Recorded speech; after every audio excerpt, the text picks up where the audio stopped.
I'm curious, and we've talked about this a little bit, is especially because you are working on so many different projects that can often not be just one project. When do you get to say no? You know, Not right are now. you allowed? Right, and we're gonna get into that in a minute. If you want to be fired, I think you say no when it becomes a safety hazard. I was on a show where they wanted an actress to hold a lantern, and we didn't flame-proof her clothes. And I told them absolutely not. In another case, they wanted to shoot outside, and there was just a shooting outside, and they were looking for the perpetrators, and there were other people, you know, unhomed people who were like popping off, and they're like, we want to go and shoot this outside. And I told them I'll pull my whole crew. Like, for me, I say no when it puts my crew in danger, when it, you know, when it means that someone has to be someplace after working a 14-hour day. I'll say no. And I love saying no to people. I really do. Because I'm down to say yes for everything that's reasonable that we can achieve. But I think when you say no, it has really strong power in it because you're taking agency over yourself and over your crew.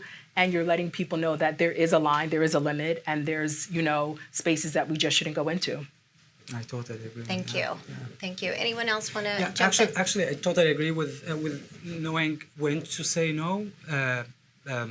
For me, for example, when I started this job, anything we have to stay 12, I'm ready for it. Saturday, Sunday, I'm ready for it. All the time, the job in front of my schedule. And technically, actually, I give my boss the point of view that I'm ready all the time to work anytime, any days. Until I start just like, I need to decide that I have a life, and also like my body is asking me sometimes like, no, you have to take a rest. You can't do that.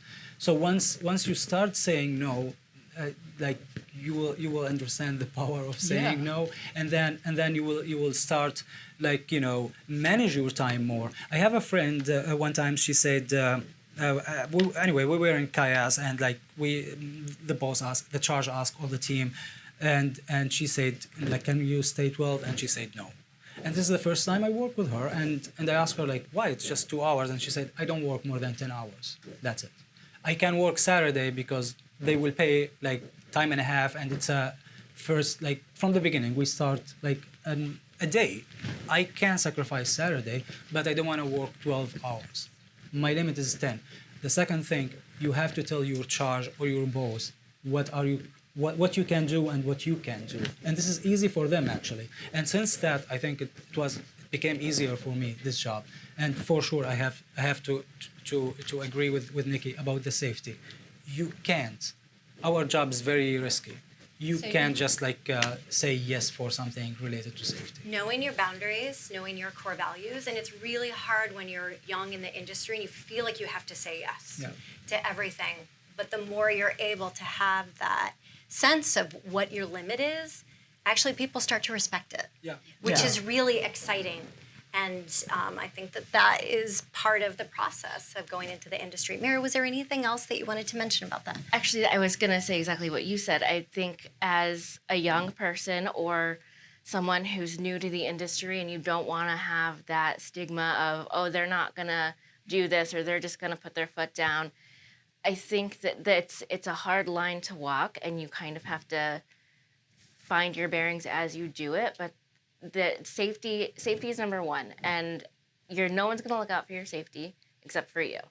So like if I had to go somewhere to pick up something during COVID, like right when we started back and nobody was wearing masks, there were no vaccines, nobody knew what was going on, and I had no choice. And so I went in, did what I had to do, went back, and I went to my boss and I was like, I'm never doing this again. If we can't get it delivered, then we're going to have to figure something else out. And it created some problems with just logistics, but they respected the fact that I put my foot down and they understood because they didn't want to be in that situation. And I think like there will be enough people. I would respect you and I wouldn't hold it against you at all. And I think there are enough people. And as we build more, like as more and more people with that idea come into the industry, like we're all going to have each other's backs, to where no one should ever feel uncomfortable saying no about safety. And I think it's also for the hours worked.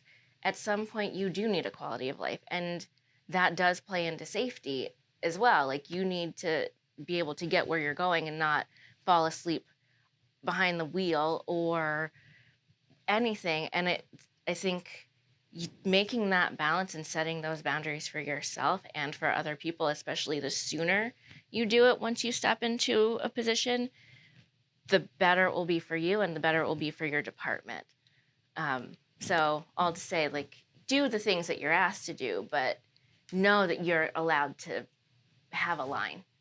Work hard, but people will have your back. And actually, you don't know how many people you're going to be helping by placing that boundary.